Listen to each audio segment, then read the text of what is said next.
Alright, so over the past couple of years, I have filled a ton of sketchbooks, as you can see, and that is not even all of them.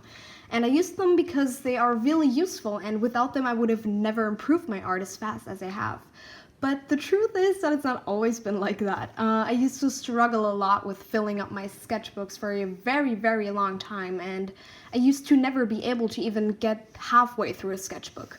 But now, about 3 years after I filled up my very first sketchbook, which is this one right here, I can say that I've overcome these struggles. And so today I want to share some tips that have helped me to fill up my sketchbooks in the past with you all.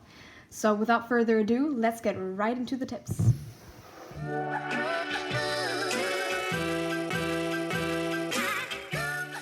Okay, first off, I'm going to talk about the fear of starting a new sketchbook. So I think most of us have already experienced this. You get this brand new, super nice sketchbook and you're excited to get sketching, but you are scared to ruin this precious new book that you just got because what if your drawings don't look good in it? What if nothing turns out and you ruin this beautiful book that you just purchased with your money? A tip that I have to get over that is simply getting a cheap sketchbook. One of my very first sketchbook was basically a random ruled notebook like this one, and it wasn't precious, it wasn't expensive, it was kind of crappy actually, and I just, I went in with a pencil and started drawing, and I actually never finished that sketchbook because of another issue that I'm going to address later, but this did help me to get over the fear of getting started with a sketchbook, that precious sketchbook fear syndrome, whatever, where you're just afraid to get into it. So yeah, my recommendation is get a cheap notebook or like something with blank pages like this, for example, where it's not so precious like a fancy sketchbook that you could buy for a lot of money. You don't even really need that to sketch, you just need something simple. Sometimes a sketchbook like this would be enough. So that's my first tip: get a sketchbook that is not going to feel so precious that you're scared to start it.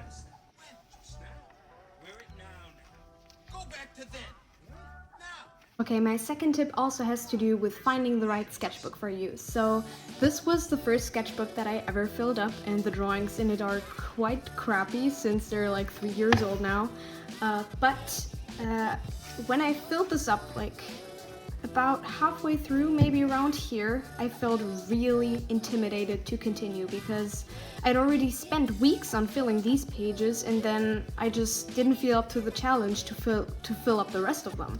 So my tip is to get a sketchbook that doesn't have a lot of pages. You see, this one is really thin, and that is really what I should have started out with. It doesn't really matter if the sketchbook is thick or thin, because in the end, when you finish a sketchbook, when you've filled every single one of the pages with a drawing or multiple drawings, you'll feel super accomplished and you'll be so motivated to continue with another sketchbook.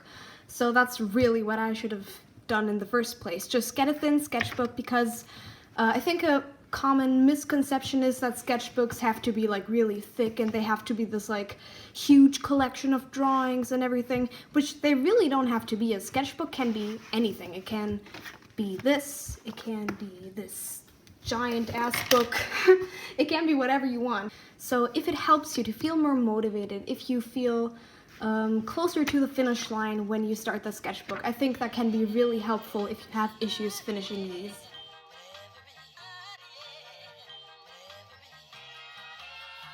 Another thing that a lot of people, including me, struggle with is the first page of a new sketchbook.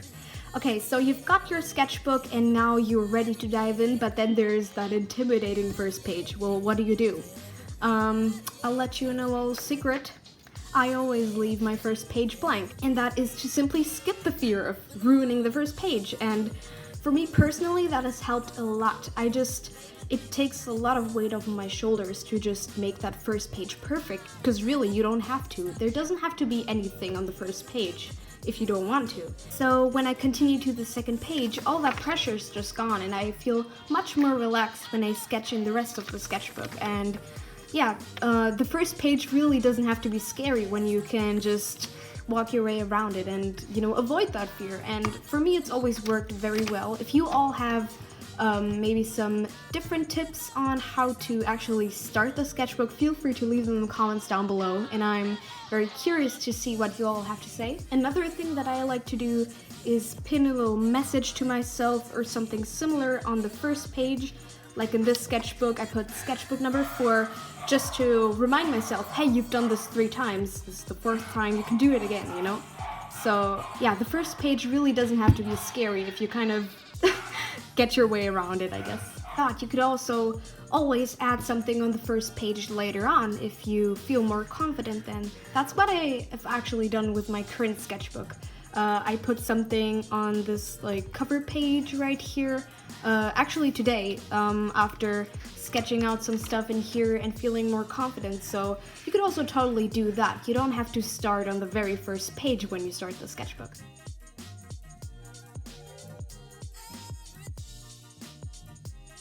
Now that we have talked about how to make starting a new sketchbook less intimidating, I have some tips to share on how to be more motivated to sketch in your sketchbook. So, as you can tell, I always like to decorate the covers of my sketchbook. For example, here I printed out some cute pictures and stuck them on there.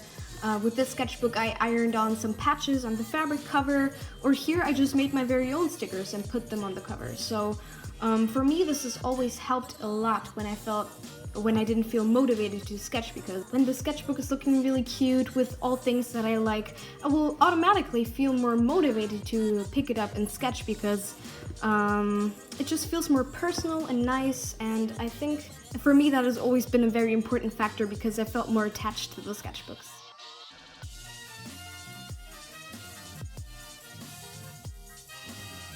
But of course, even when my cover is decorated and everything looks the way I like it to, sometimes there are phases where I just don't feel motivated to draw whatsoever. And something that I do to prevent that is making studies. So it's actually really simple. I just go on Pinterest, pick out some pictures of faces or whatever, and then I draw them. And it's something that you just don't have to think too hard about. You just get going, you know, you take your pencil, you take your sketchbook, and just start drawing.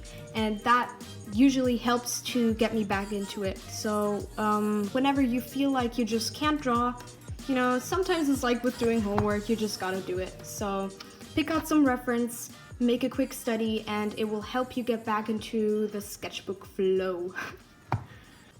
I can also really recommend the website Line of Action. I will be linking it down below. And basically, on that website, they show you a bunch of references or for poses or animals or whatever. You can really choose what you want to draw.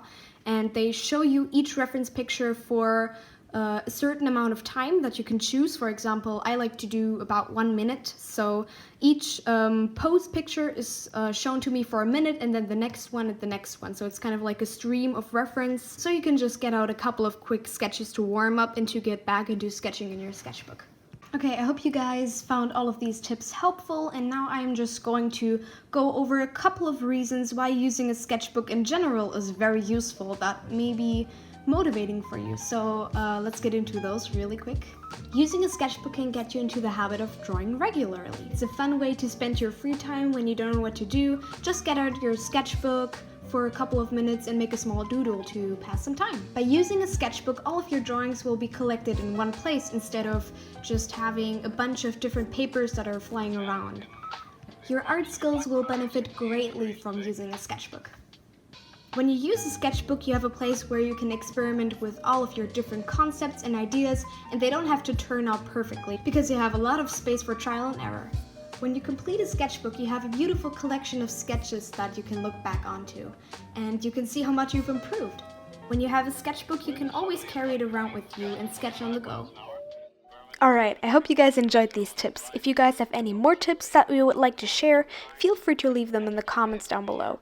In the end, the way you fill up a sketchbook really is personal preference, and these tips are just to help people who might have trouble getting started with using a sketchbook. And I just really hope that I could help some of you guys out.